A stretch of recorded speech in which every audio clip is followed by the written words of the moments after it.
নমস্কার, শুভ সন্ধ্যা সবাইকে। দেখো, আজকের একটা খুব সুন্দর জিনিস তোমাদের তৈরি করে দেখাবো। কালকেরই ছবিটা দিয়ে দিয়েছিলাম, কিন্তু আজকে দেখাচ্ছি তোমাদেরকে ওইটা কিভাবে বানিয়েছিলাম। ওইটা কড়াইশুঁটি। বাজার থেকে আসার সময় আমি ডিউটি থেকে ফেরার পথে মটরশুঁটি কিনে নিয়ে এসেছিলাম। দেখো কত ফ্রেশ, একদম টাটকা ফ্রেশ মটরশুঁটিগুলো। ওই দানাগুলো ছাড়িয়ে নিয়েছিলাম, ওটা আর তুলে রাখা হয়নি, ভিডিও করে রাখা হয়নি। যাই হোক, ওই মটরশুঁটির দানাগুলোকে 1 কেজি মতো প্রায় নিয়ে এসেছিলাম। বেশিরভাগটাই দিয়েছিলাম, আর কিছুটা এমনি কাঁচা খেয়েছিল ওরা। তো পুরোটাকে এরকম দানা বের করে নিয়ে, আর ওর মধ্যে একটু আদা আর একটু লঙ্কা দিয়ে ওটা পেস্ট করে নেওয়া হয়েছিল। এতে মিক্সিতে পেস্ট করে নেওয়ার পর ওটাকে আমি কড়াইতে একটু 5 ফোড়ন, না সরি 5 ফোড়ন নয়, কালো জিরে ফোড়ন আর একটু চিনি আর একটু লবণ দিয়ে ওটাকে নেড়ে নিচ্ছিলাম। অনেকে ওর মধ্যে হিং দেয়, আবার ভাজা গরম মশলাও দেয়, যে যেটা পছন্দ করে সেরকম দিতে পারো। আমি বেশি কিছু দিইনি, আমি নর্মালি ওইটা করে ওইটাকে শুকনো করে নিচ্ছিলাম, যতক্ষণ না একটু মানে শক্ত শক্ত হয় তত সময় পর্যন্ত ফ্রাইং প্যানে দিয়ে নাড়াচ্ছিলাম।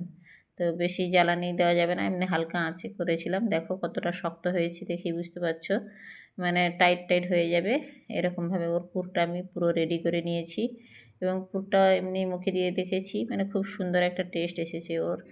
এরকম পুরো শুকনো হয়ে গেছে, দেখো খুব সুন্দর হয়ে শুকনো হয়ে গেছে। এবার আমি কড়াইশুঁটির এটাকে মানে রেডি করব বলে মানে ময়দাটাকে কী করেছি, অ্যাকচুয়ালি এটা ময়দা না, আটা। আমি আটা দিয়ে করব এটা।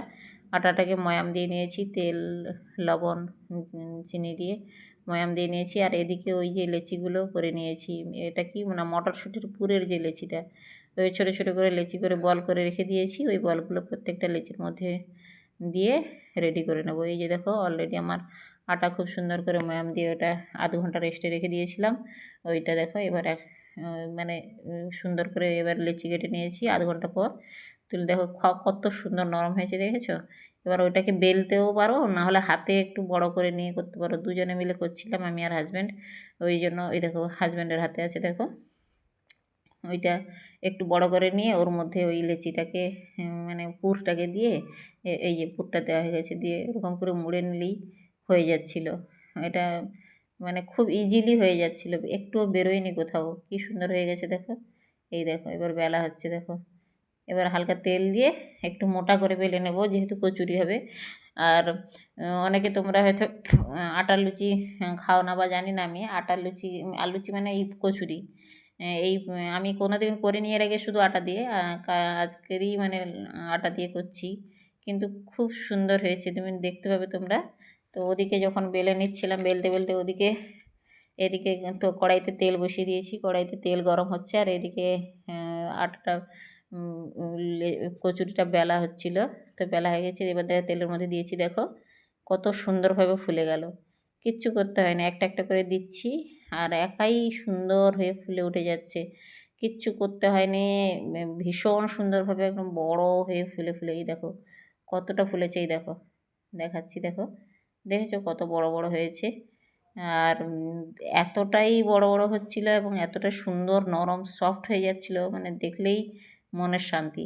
এই যেটা, এটা একটা দুটো খুব মানে এত ফোলেনি, না হলে আর সব ফুলেছে। এবার দেখো ওটাকে কেটে দেখাচ্ছি তোমাদের কতটা সফট হয়েছে, দেখো জাস্ট ভেতরে এবার পুরটা দেখো কি সুন্দরভাবে হয়ে গেছে। এই দেখো নর্মালি এমনি তুমি ছিঁড়ে নাও, আস্তে আস্তে হাত দিয়ে টানলেই ছিঁড়ে যাচ্ছে, এত সুন্দর নরম হয়েছে আর এত টেস্টি হয়েছে। চিনি এদিকে বলছে দাও দাও, দেখো চিনি কিন্তু খায়নি বেশি, যদিও তবু খাবে বলে প্রথমবার যেহেতু সেটা দেখছে। ছেলেকে দিয়েছি, ছেলেকে বলছি কিরে কীরকম হয়েছে। চিনিও বলছে সে খেয়ে তো ভীষণ মজা পেয়েছে, বলছে খুব টেস্টি হয়েছে। কেমন হয়েছে রে? দেখো খুব ভালো বললো। এতটাই ফুলেছে, কেমন লাগবে যেন ভর্তি হয়ে যাচ্ছে, কতটা বড় বড় হয়েছে দেখো, এত ফুলেছে।